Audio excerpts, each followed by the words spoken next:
Oi, tudo bem? A gente hoje vai trabalhar a aula 11.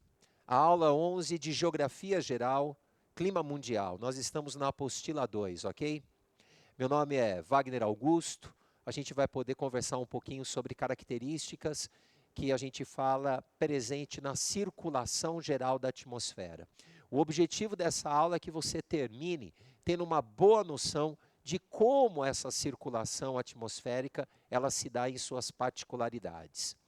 Uma coisa que é importante, é uma dica legal, é que lá no Anglobox você tem disponível uma folha com essas imagens aqui.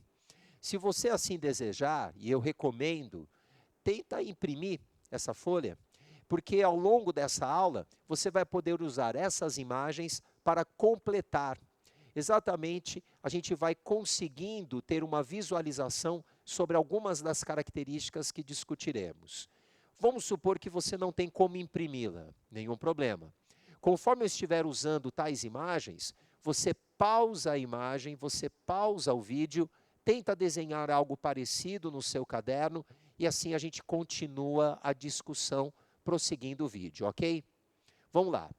Primeira coisa que eu quero discutir com vocês, não vai precisar de nenhuma dessas imagens. Eu queria que você tivesse uma noção legal sobre como nós vamos ter a circulação das massas atmosféricas, a circulação dos ventos.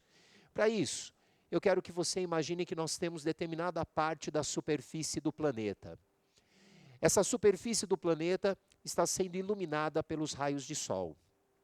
Não é difícil você perceber de que algumas partes da superfície, elas terão ali no caso, uma absorção maior do calor, outras menor, ou seja, algumas áreas ficarão mais quentes e outras áreas menos quentes.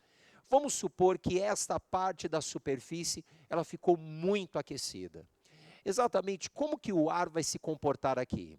Um ar muito aquecido, ele vai ficar mais leve. E ao ficar mais leve, ele ganha altitude na atmosfera. Algo parecido com isso. Ou seja, essas setas estão indicando um ar que está ascendente na atmosfera. Vão perceber que ao ganhar altitude, esse ar entrou numa parte da atmosfera em que as temperaturas são menores. A tendência, portanto, é parte deste ar se condensar. Então, uma área formada por muitas nuvens. É bem possível que aqui aconteça com uma certa constância chuvas. E a partir do momento que ele vai se esfriando, ele vai perdendo a altitude. Então, o que a gente verifica é que vai acontecendo um ciclo constante na atmosfera. E esse ciclo ele vai se repetindo em vários outros pontos ao longo da superfície do planeta. Olha, vamos começar a dar nome aos bois. Exatamente esta parte em que você encontra o ar em ascensão, a gente denomina como uma área de baixa pressão atmosférica. Você consegue perceber que algo parecido temos aqui, uma área de baixa pressão atmosférica. Agora, note que aqui eu tenho um núcleo em que o ar ele está descendo. Exatamente esta área a gente denomina como sendo uma área de alta pressão atmosférica. Eu quero que você perceba duas coisas nesse instante. A primeira delas, você consegue perceber de que temos altas e baixas pressões atmosféricas intercaladas. E essa é uma constante na superfície do nosso planeta. Então eu tenho uma área de alta pressão, eu vou ter próximo ali uma área de baixa pressão atmosférica. É assim que a gente percebe, é assim que a gente nota as características da atmosfera. A outra coisa que eu quero que você entenda é essas expressões, alta e baixa pressão. Normalmente, quando você trabalha com gases, você tem isso em aulas de química, e você aprende que PV é igual a nRT. Então, uma das coisas que você associa é, aumentou a temperatura, aumentou a pressão. Isso porque os químicos normalmente trabalham com gases em ambientes fechados. Pode ser, por exemplo, essa sala. A partir do momento que eu aumento a temperatura deste gás, deste ar que aqui se encontra, as suas moléculas vão ficando mais agitadas e começam a empurrar as paredes de dentro para fora. Ou seja, aumentou a temperatura, aumentou a pressão. No entanto, nesse ambiente aberto que é a atmosfera, o que nós chamamos de alta e baixa pressão tem uma outra lógica. Tem a lógica de que se o ar ele está mais condensado ou menos condensado. Pensa comigo, numa área de baixa pressão eu não falei que nós temos temperaturas mais altas, comparativamente maiores do que as áreas ao redor? Este ar ele ganha altitude, mas ele também vai se expandindo por conta da temperatura maior. Ou seja, a gente percebe de que um ambiente de baixa pressão é um ambiente em que eu vou ter uma quantidade de mols que forma aquela parte da atmosfera menor por uma área, pode ser de 1 metro quadrado, pode ser de 1 quilômetro quadrado, exatamente porque ele se expandiu. Agora, uma área de baixa pressão, eu noto de que esse ar, ele está se concentrando. A quantidade de mols que eu vou ter naquela parte da atmosfera é bem mais significativa. Então, alta e baixa pressão tem a ver com isso. Se o ar ele é mais concentrado ou se ele é menos concentrado. E aí a segunda coisa importante, eu quero que você note de que esse ar se desloca das áreas de alta para as áreas de baixa pressão. Ele se desloca onde o ar é mais denso para onde o ar é menos denso. Assim, perceba de que as áreas de baixa pressão são locais em que você vai ter os ventos chegando, enquanto que as áreas de alta pressão são as áreas onde esse ar está se dispersando. Tudo bem até aqui? Caso você tenha tido alguma dúvida, alguma dificuldade, é aquela regra básica. Volta o vídeo, olha de novo, perceba aqui esses aspectos que foram levantados que são muito importantes nessa discussão da circulação geral da atmosfera, beleza? Ainda não terminei a primeira parte. A primeira parte ainda conta com uma particularidade que eu queria que você notasse. Vamos começar a observar isso aqui, ó. Esse deslocamento das áreas de alta para baixa pressão, pegando um estudo de caso. E o estudo de caso é lá na Ásia. Eu acho que você já ouviu falar dos ventos monsônicos. Eu tenho esses ventos monsônicos em diversos lugares do planeta, mas especificamente no continente asiático, ele acontece de uma forma muito significativa e vai ter uma grande influência no período de chuvas e no período de seca. Vamos notar o seguinte, eu tenho exatamente aqui esse traço indicando a linha do Equador. Então, boa parte do continente asiático está no hemisfério norte. E a gente percebe de que o Oceano Índico, ele se encontra no hemisfério sul. Exatamente quando aqui na Ásia é inverno, aqui no Oceano Índico é verão. Porque eles estão em hemisférios diferentes, ok? Exatamente quando aqui é verão, eu vou ter temperaturas mais significativas do que no continente.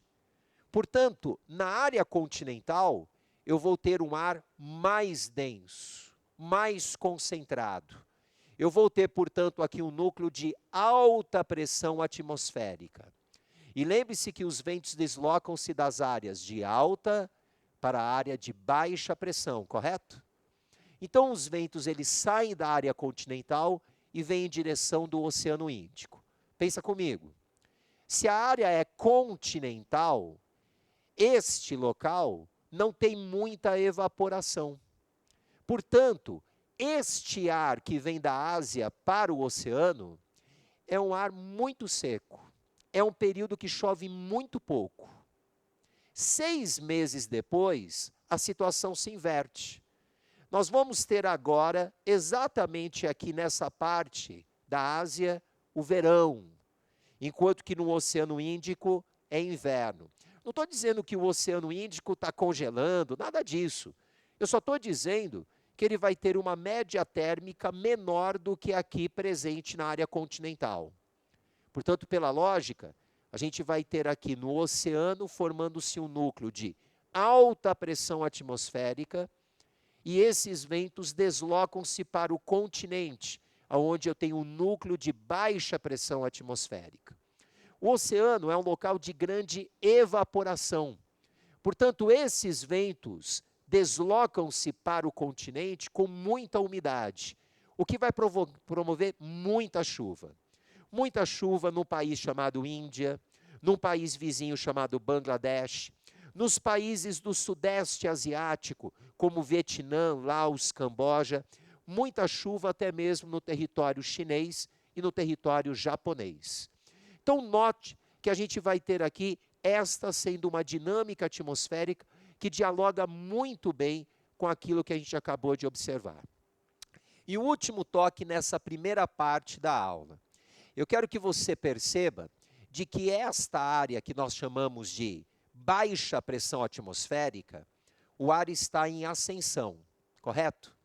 Mas você está percebendo pela ilustração de que ele sobe de maneira espiralada? Então eu vou imitar, como se eu fosse o ar, tudo bem? Imagina que eu sou justamente uma parte da atmosfera que está num local em que você vai ter a baixa pressão. Esse ar, ele sobe, mas ele sobe assim, ó, de maneira espiralada, tudo bem? A gente fala que uma área de baixa pressão atmosférica, ela é uma área de ciclone. É uma área ciclônica, tudo bem? São sinônimos, baixa pressão e ciclone. Já uma área de alta pressão, você está vendo que o ar ele está descendo. E note que também ele está descendo de maneira espiralada. Se eu sou o ar numa área de alta pressão, eu desço desse jeito aqui, ó, vou ver se vai dar certo, ó. Oi, tudo bem?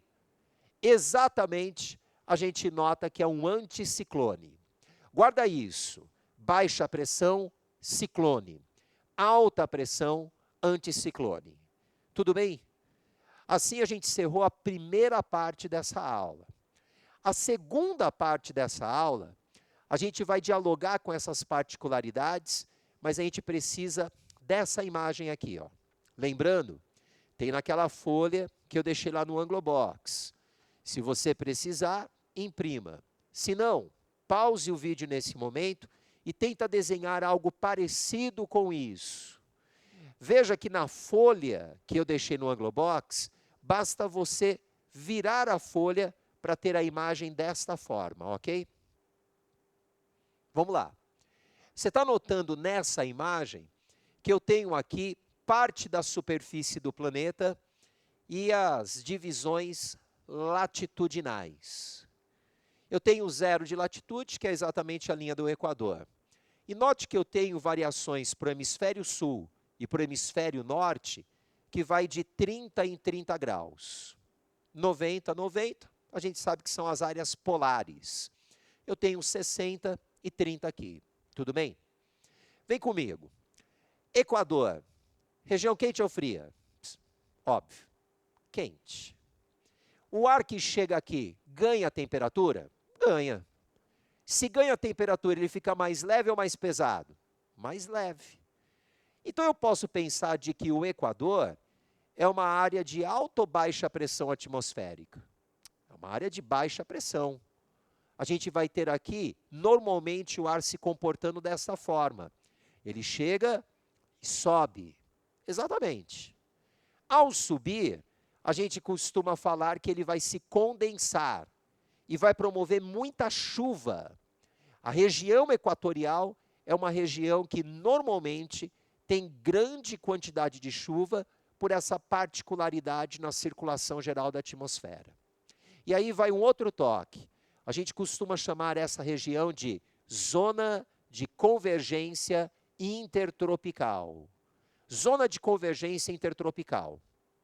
A gente tem esses ventos, depois que ganham altitude, parte deles voltam por cima.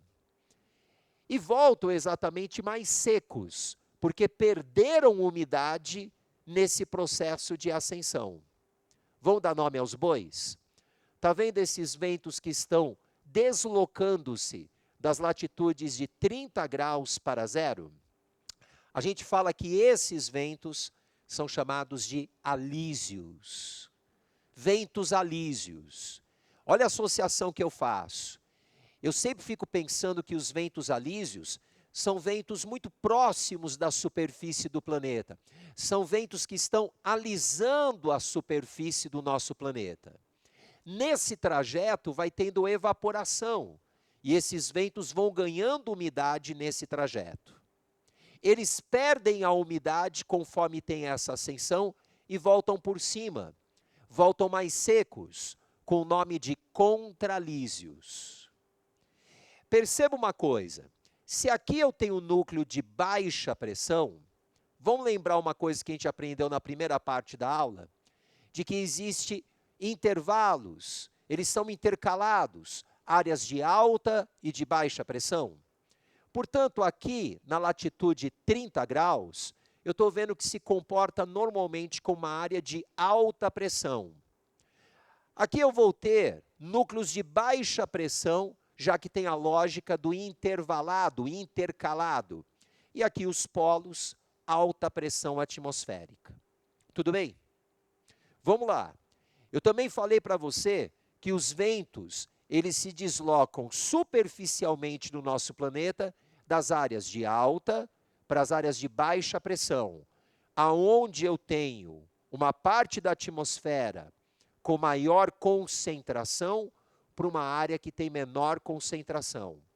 Então eu posso pensar de que dos polos alta pressão, os ventos superficiais, eles deslocam-se para as áreas de baixa pressão, próxima latitude 60 graus. Eu vou perceber que aqui, olha, 30 graus, ele desloca-se para essa área de 60 graus. Eu tenho aqui o núcleo de alta pressão e aqui de baixa pressão. Então você está notando que eu tenho a formação de 3 núcleos atmosféricos em cada um dos hemisférios. No hemisfério norte, eu tenho esses 3 núcleos de circulação atmosférica. No hemisfério sul, eu tenho esses 3 núcleos de circulação atmosférica. Se necessário for, pause o vídeo nesse momento e vá desenhando esses núcleos atmosféricos. Vá percebendo as áreas de baixa, de alta pressão, que normalmente encontramos nestas latitudes que variam de 30 em 30 graus. Agora, vamos dar nome aos bois? Esses 2 núcleos próximos à linha do Equador, eles recebem o nome de Hadley. Eu tenho aqui, ó, com a cor verde, esse núcleo atmosférico que vai de 30 a 60 graus, eu tenho o nome de um núcleo chamado de Ferrel. E aqui eu vou ter um núcleo atmosférico chamado de polar, evidentemente pela proximidade com o polo norte e sul. Legal? Bacana você colocar esses nomes, Hadley, Ferrel e polar.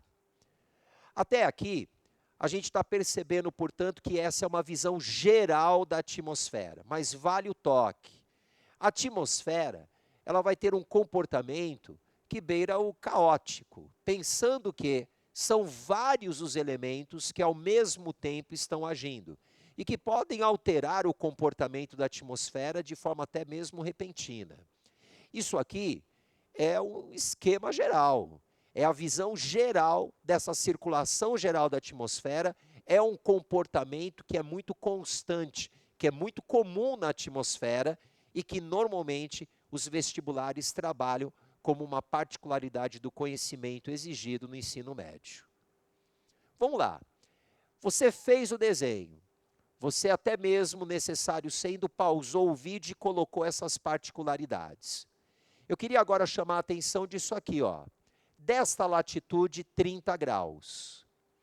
A latitude 30 graus é uma latitude que normalmente eu vou encontrar um núcleo de alta pressão atmosférica.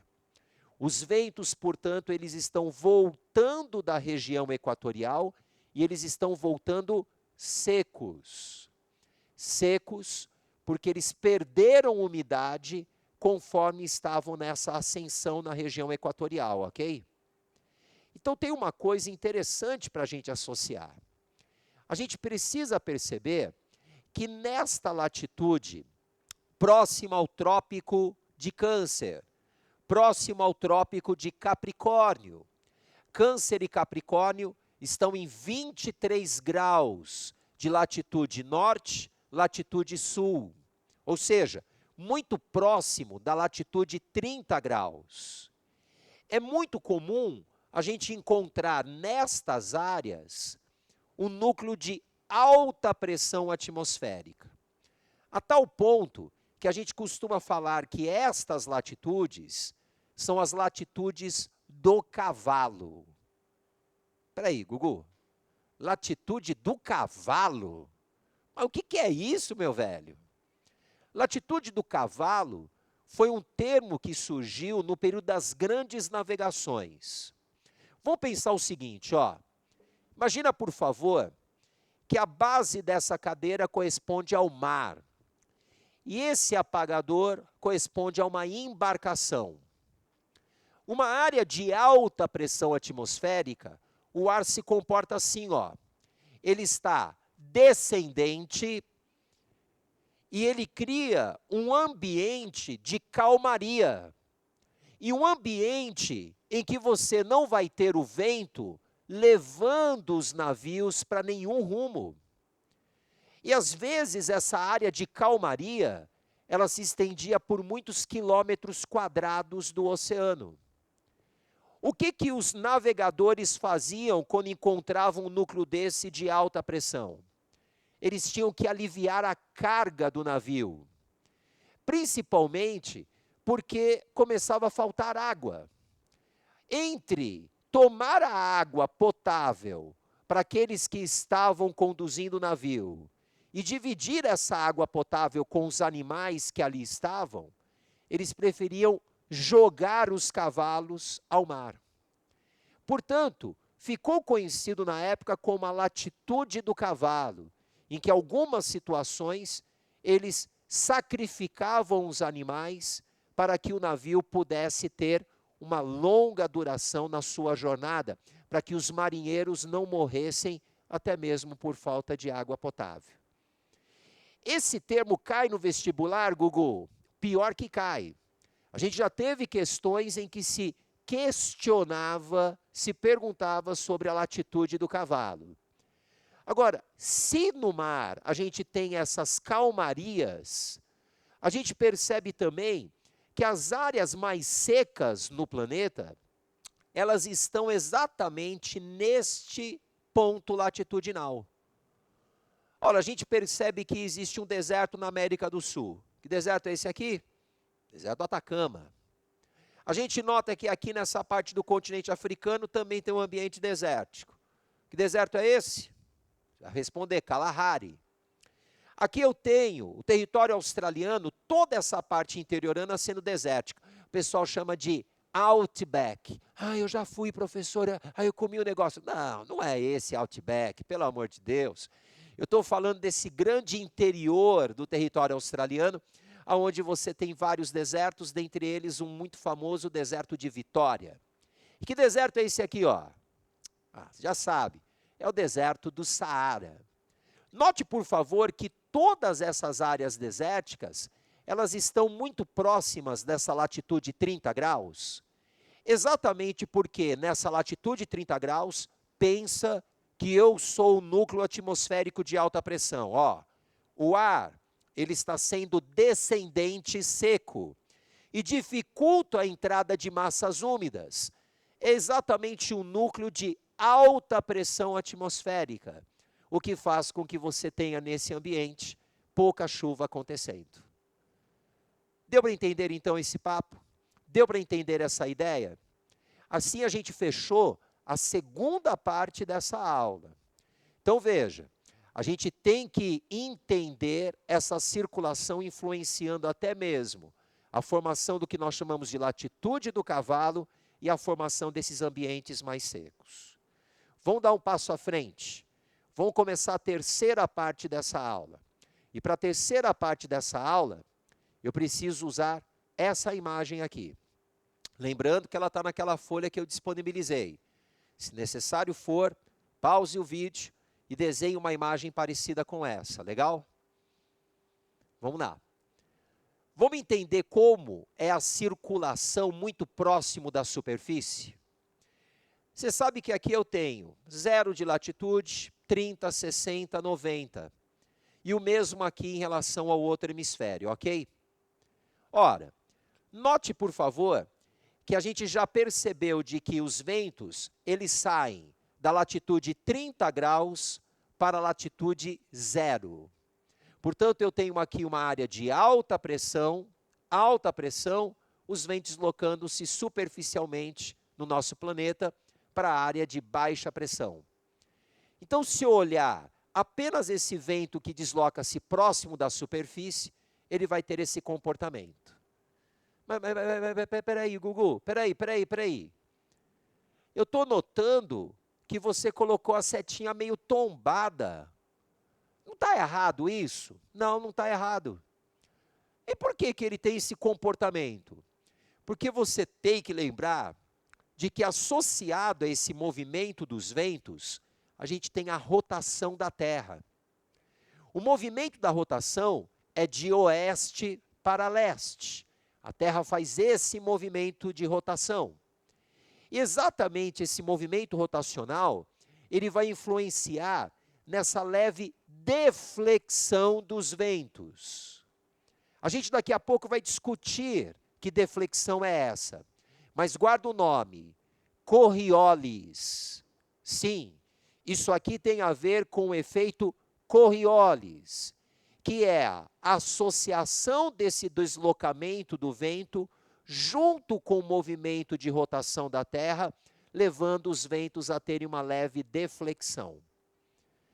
A gente percebe de que aqui, entre 30 e 60 graus de latitude, nos dois hemisférios, nós vamos ter os ventos se comportando dessa maneira, saindo de uma latitude em que normalmente tem uma alta pressão, indo para uma outra que tem baixa pressão. E nos polos, como se comporta? Desse jeito. Os ventos que estão saindo dos polos e indo para a latitude próxima de 60 graus. Vamos dar nome aos bois? Você lembra? Esses ventos aqui, que sopram muito próximos à superfície da Terra, dos trópicos para o Equador, a gente chama de ventos alísios, ou também chamados de ventos de leste. Mas por que de leste? Você está vendo que, nos dois casos, eles estão vindo de leste para oeste. Eles estão justamente vindo de leste. É por isso que recebe essa denominação. Aqui, com a cor verde, eu tenho aqueles que são chamados de ventos do oeste. Por que assim chamados? Porque eles estão saindo de oeste, ok?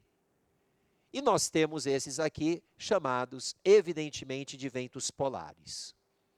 Então note, o que você acaba de observar nessa imagem, e que eu quero que você desenhe no seu caderno, naquela folha que em anexo eu coloquei, e a gente está colocando justamente o comportamento desses ventos mais próximos à superfície. Desses ventos que sopram muito próximos de onde nós estamos aqui, na superfície do planeta. Nessa camada da atmosfera mais próximo de nós. Legal? Tudo bem? Então, olha, se necessário for, pause o vídeo, desenhe essas setas, coloque com cores diferentes, faça isso com muita calma, porque a fixação desse conhecimento é importante para você.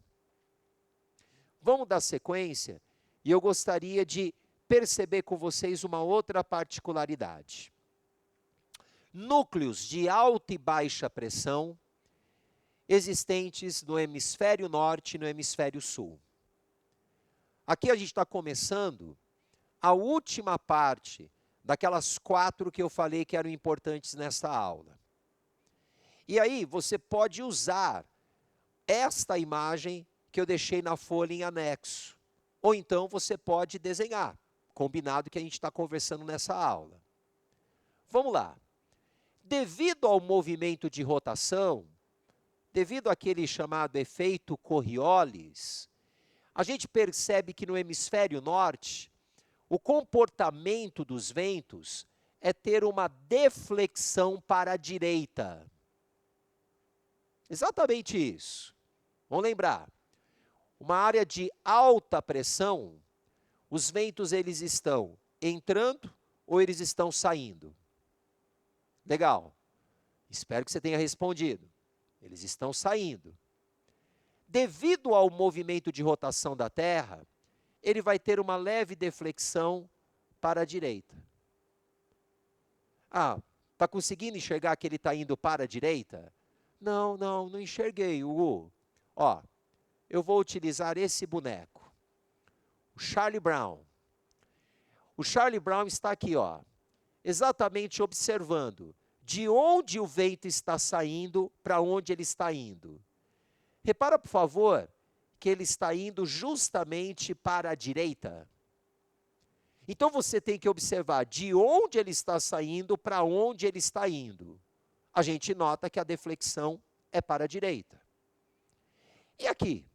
Também indo para a direita. E se eu observar o vento aqui? Ele também vai para a direita. E aqui? Ele também vai para a direita. Ora, no núcleo de baixa pressão atmosférica, eu tenho ventos que vão entrando, correto? É uma área que atrai os ventos. Exatamente devido ao efeito Coriolis, ele vai se comportar do mesmo jeito. Ele vai ter uma deflexão para a direita. Ora, aqui a gente pode perceber, Charlie Brown vai ajudar a gente a observar de onde o vento está saindo e para onde ele está indo, ele está tendo uma deflexão para a direita. O mesmo aqui, indo para a direita. O mesmo aqui, indo para a direita. O mesmo aqui, indo para a direita. Então eu quero que você note o seguinte, que no hemisfério norte, a gente vai ter um giro que é no sentido horário. Você deve lembrar que eu falei na primeira parte desta aula, que uma área de alta pressão atmosférica é uma área em que você vai ter o vento espiralado.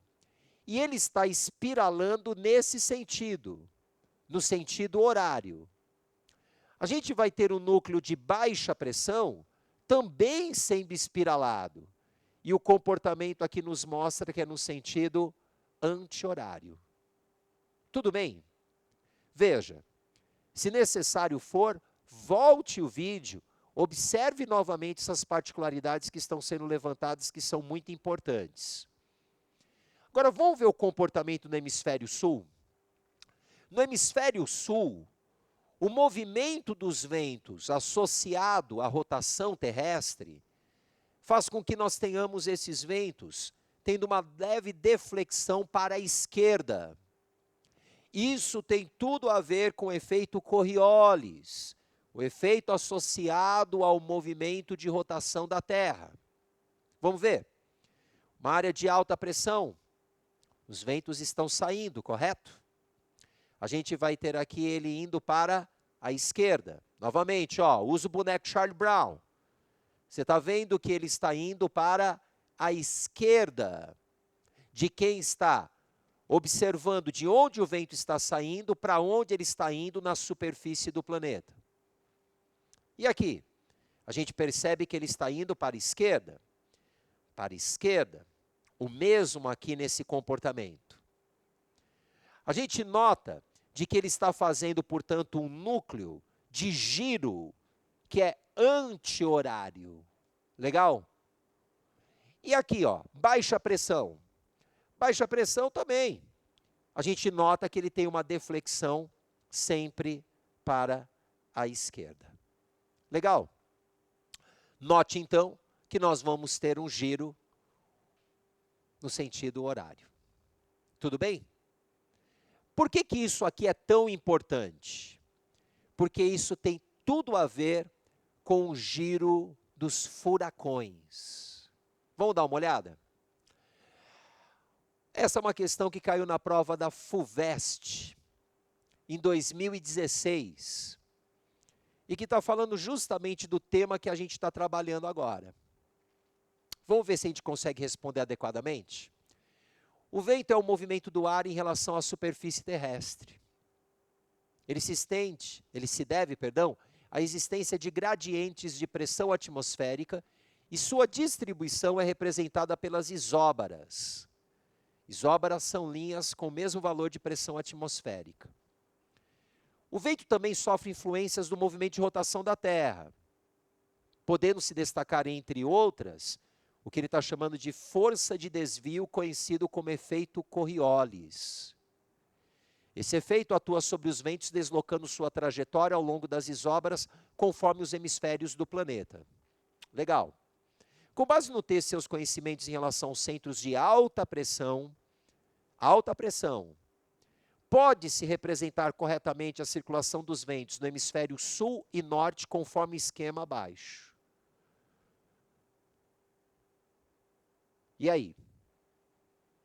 Veja, ele colocou aqui hemisfério sul, hemisfério norte. Lembre-se, uma área de alta pressão, os ventos estão saindo, correto? Mas eles saem espiralando, eles saem com uma deflexão. Exatamente no hemisfério sul, a gente vai ter a deflexão para a esquerda. Enquanto que no hemisfério norte, a deflexão é para a direita. Eu já excluí essa alternativa, e também essa. Porque veja que o comportamento é idêntico nos dois hemisférios e eu sei que isso não bate. Eu estou entre esta alternativa e essa. E aí? Acho que você chegou à conclusão que a alternativa melhor é a alternativa B. Tudo bem? De boa? Vamos dar uma olhada agora. Você lembra dessa imagem que eu falei que a baixa pressão recebe o nome de ciclone e a área de alta pressão, anticiclone? O furacão é isso aqui, ó. O furacão, ele se comporta como um ciclone. Portanto, perceba de que o furacão, ele sempre surge numa área de baixa pressão e os seus ventos estão em ascensão. Repara, por favor, eu tenho dois furacões aqui, no hemisfério sul e no hemisfério norte. Repara que ele aqui colocou até a setinha indicando como esse vento ele está girando. Você está notando de que este vento do furacão, ele está fazendo um comportamento espiralado. E exatamente de onde está saindo para onde ele está chegando, no hemisfério sul, ele está fazendo uma deflexão que vai ser para a esquerda. E no hemisfério norte, uma deflexão que vai ser para a direita. Ok? Deu para entender isso? Deu para perceber essa particularidade vinculada ao comportamento destes? Agora, quero que você note de que quem está olhando por fora percebe de que este comportamento do furacão no hemisfério sul, ele vai ser um comportamento no sentido horário, enquanto que no hemisfério norte, ele é no sentido anti-horário. E isso é que muitas vezes é perguntado nos vestibulares. Agora, lembre-se que é sempre um núcleo de baixa pressão atmosférica. Vamos dar uma olhada exatamente nesses nomes. Furacão é o nome que a gente dá aqui na América Central.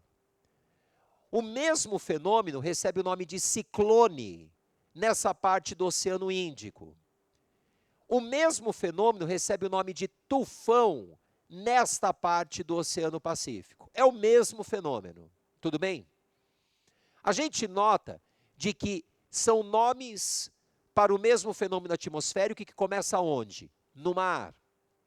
O que alimenta estes ciclones é a evaporação. Então pensa comigo. Qual é a época do ano que a gente vai ter temperaturas mais altas? Verão. Verão no hemisfério norte é meio do ano. Então, a época do ano em que você vai ter mais furacões nessa parte da América é exatamente em julho, agosto, setembro. É a temporada de furacões nesta área. E aí eu convido você a observar essa questão que a FUVEST fez tempos atrás. Os ciclones tropicais formam-se sobre os oceanos, em região onde a água é quente e o vapor d'água abundante. Eles nem sempre evoluem para um furacão, mas suas trajetórias no Atlântico Norte favorecem essa evolução. Repara, por favor, que eu tenho aqui, ó, nessa primeira imagem, aqui bem clarinho, tem uma parte da América do Norte, aqui está a América Central, aqui tem uma parte da América do Sul.